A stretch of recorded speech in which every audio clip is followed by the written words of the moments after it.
finger mantra number 3. Number 3 is this middle finger here. Hey, hi, I'm Angel. Thanks for stopping by. I'm doing a quick review of each of my 5-finger mantra meditations, one at a time, because even though I do them quickly, usually when I'm doing them in just a breath or two each, I let them sink into me in such a way, and I wanted to kind of talk a little about the meaning behind and point out that these are ever evolving, that you can write your own, you can use mine, you can modify them, or make up something that works for you better.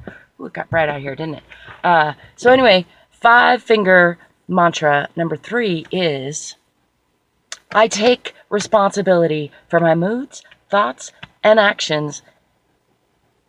And I pause there because I used to be a lot longer. I used to say I take full responsibility for my moods, thoughts, and actions in all conditions and circumstances.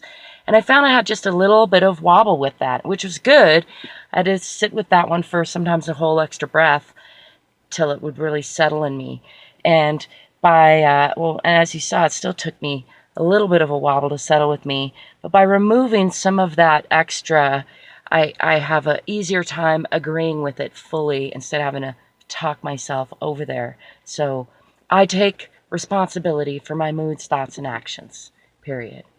That's 5-finger mantra number 3. We'll keep it nice and short and sweet here. I'd love to know in the comments if you have a daily mantra that you say and you're willing to share. Please do that. Don't forget to subscribe. Check out my other videos on the 5-finger mantra meditation. And until next time, stay playful, stay progressive, stay positive. Ciao.